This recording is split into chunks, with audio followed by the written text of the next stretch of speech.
Yo, what's going on, people? Welcome back to another episode of Is It Worth It? A video series where I go through all the pros and cons of any new DLC that has been released, and I let you know if it's worth buying or not. So earlier this week they released the new Grotti Cheetah Classic, and it cost $865,000. Pretty expensive for a sports classic. I'm not gonna lie, I actually hated this car when it came out. In terms of looks, I thought it was pretty ugly, but after I got done customizing it, I actually started to like it. But is it actually worth paying almost $1 million for this car? Let's find out.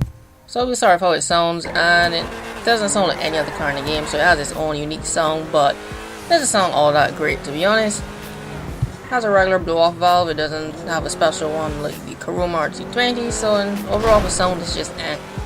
Now when it comes to customization, you have all your standard performance parts, but let's go into the first section here, which would be the bumpers. The front bumpers, you have kind of a little bit of variation. They come in the standard color, carbon, or secondary color, and the second bumper at the bottom changes the lights, and at the back it's the same thing, either primary or secondary color. Come down to the exhaust, you have 4 to choose from. I just kept the stock one because I don't want to spend any more money on this car. God damn it. Not starting over the one take. Where was it? Ah, yes, fenders. You can change the fenders. There are 5 types if you include the stock. The only difference is the vent at the top of the car near the window, as you can see.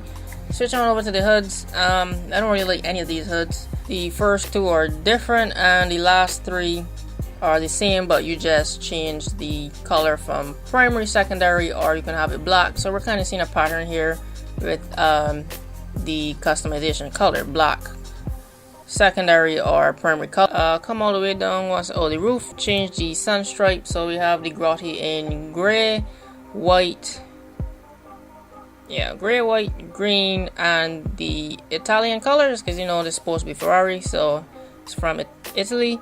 And lastly, we can change the side skirts. You have one with the Grotti logo on the bottom right, or you can have one that has kind of like a little vent in the center. Oh no, spoilers are actually lastly. And the spoilers change the engine cover as well. Here's actually where you have the most to choose from.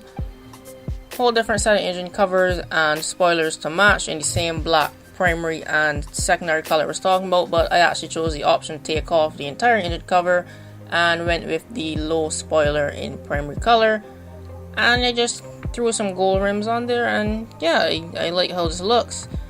So it has a decent amount of customization, I'd say moderate.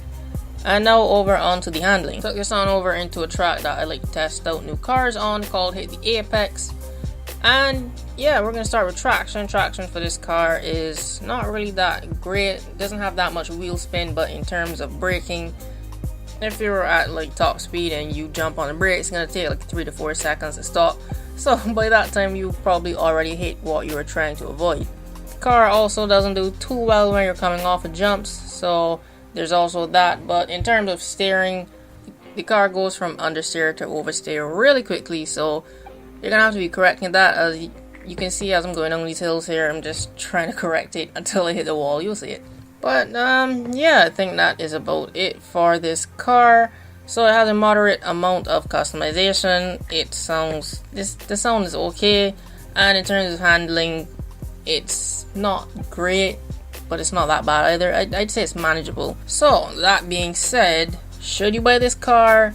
No, I don't recommend buying this car, especially not for almost $1 million. It is the second fastest of all 3 sports classics that came out. I did a speed test, you can check it up there. But yeah, the handling is customization moderate, but it's just not practical. Unless you want to spend almost $1 million on a car just to drive around in free mode. There's not that many sports, I don't think there are any sports classic races, to be honest. And for that reason, I would not recommend you buying this car, because like I said, apart from just driving around in free mode, it's not practical, not that useful. So I think if Rockstar wants to keep bringing out these sports classics, I mean they can, but I wouldn't recommend buying any until they bring out some sports classics races, to be honest. Like, not much, maybe just bring out 5 races, you know, give the cars some use. But yeah, that's about it for this video. If you found this helpful, you can leave a like, comment down below if you actually bought this car, what are your thoughts on it. Share the video around, it helps the channel grow, and subscribe for more Grand Theft Auto 5 content. But that's it for this video guys, thanks for watching.